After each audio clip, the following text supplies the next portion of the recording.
make resistance in the conductor, and due to the increase in temperature, this resistance will increase. So this is very simple effect of temperature in the conductors. Before explaining this, I will come to energy band diagram. I'm not going in the detail, but just giving you some basic idea that if you have three types of materials, like the insulators, like semiconductors, and conductors, then we explain them with the help of the energy band diagram. So it is like this, that if you take an individual atom, then there would be energy levels of the electrons. And when the number of atoms come closer to each other, then those energy levels converts into the energy bands. And those energy bands are explained like this. Like there are two energy bands, like the conduction band and the valence band, and there is gap between the two, which is called the forbidden gap. Now, in valence band those electrons live which bond with the atoms, and in conduction bands we have those electrons which are free to move in the material. So if we show in the diagram that there are electrons in the conduction bands, it means that that material would conduct the current, or if we apply the voltage, then we can have current in that material. And if we have any material in which the conduction band is empty, then it means at that present condition, the electrons will not move in that material because there is no free electron. Now let us see that how the materials can be categorized according to energy band diagram. First, we have insulators. You can see in insulators, the valence band is filled with electron, but you know, as I explained, that those electrons are strongly bonded with the atoms. And then you can see that the conduction band of the insulators is empty. There is no electron. It means in these type of materials, there is no free electrons which can exist in the room temperature. So according to the same temperature, there would be some band gap, which is called the forbidden gap. So you can see there is a big band gap in the insulators. Now, does this band gap shows? Here you can see the energy, like the energy level from here to here. The here you go, the larger would be energy needed. So now if you want to jump an electron from here to the conduction band, you need as much energy, like from here to here, to jump this electron from valence band to the conduction band. And if you provide as much energy in any form, in the form of heat or in the form of the applied potential, if you apply as much energy, then electron from here will jump to the conduction band. And then in the conduction band, it will be free to move, and then it can do conduction, and then that materials can also conduct current. But normally at room temperature, the conduction band would be empty, and the valence band would be full, and there would be a big band gap in between. Now come to another category of materials. That material is the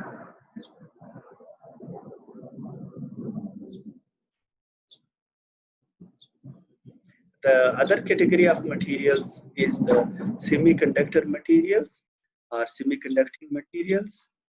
So what is in that category of materials? Uh, I can define the semiconductors by different ways, but first I will explain it with the help of the energy band diagram.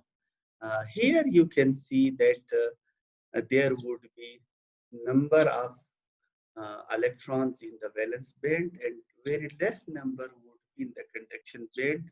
So I am considering the room temperature over here. But if I decrease the temperature, or if I go to 0 Kelvin, that is the minimum achievable low temperature. So if I go to the low temperature, then you will see that the conduction band would be empty and the valence band would be full of electrons. It means at 0 Kelvin, at very low temperature, the semiconductors cannot conduct current, and it would behave like insulators, like here. But if you increase the temperature, even that at room temperature, you can have an electron jump from valence band to conduction band. And if you increase the temperature a little more, then more electrons can jump from valence band to conduction band. So if you provide as much energy, like from here to here, that would be equal to the band gap. If you provide energy equal to band gap, then you can jump an electron or number of electrons from valence band to conduction band in the semiconducting material. As you can see that the band gap in the semiconductors is much less as compared to band gap in the insulators. So in insulators, you need too much energy to jump an electron from a valence band to conduction band. But in semiconductors, you need a little amount of energy uh, as compared to the insulators to jump an electron from valence band to conduction band. Now, what will happen if an electron will jump from valence band to conduction band? Then there would be a deficiency of electron in the valence band. And that deficiency is called the hole.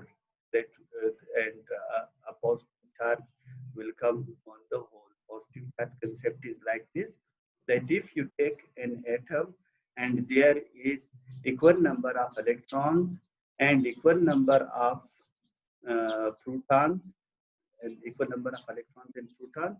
Now, if you move an electron from there, then what will happen? Then a positive charge will appear on the atom, because in the present condition, when you remove an electron, then there would be deficiency of electron, and the number of proton would be more than the number of electrons. Of positive charge may appear over there, will appear over there, and that positive charge or that point where there is the deficiency of electron is called the hole.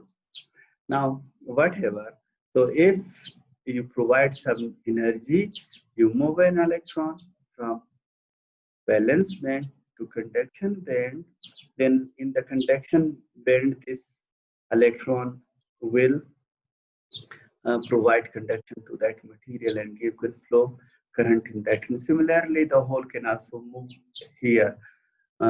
Anyhow, so I wanted to explain that how much energy needed. So this amount of energy needed to jump an electron from here to here, so that you can do conduction in this type of material. Now come to the conductors.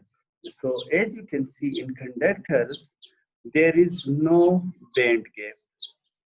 If there is no band gap, then it means that you do not need energy to provide to conductors so that it can move electrons from valence band to conduction band.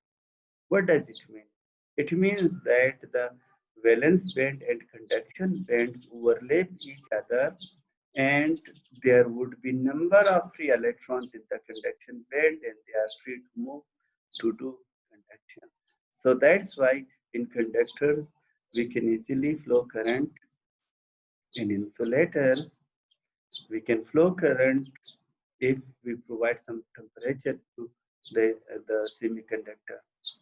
But in insulators, you need too much energy to, to flow current in that, because the band gap of the insulators is very high.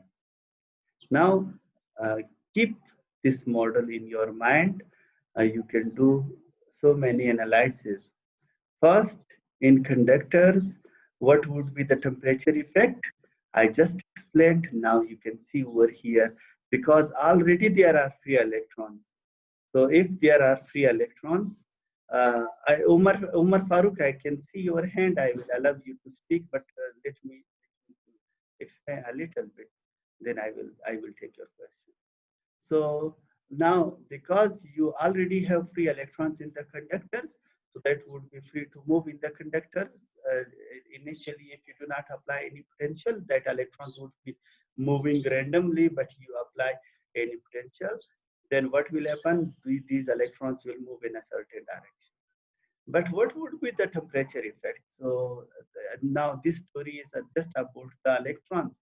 Now, if you keep this model in mind, and if you increase the temperature in the conductors, then what will happen? That due to vibrations of the atom, due to increased vibration of the atoms, these electrons, which would be flowing in the conductors, there would be an hindrance due to the vibration of the atoms.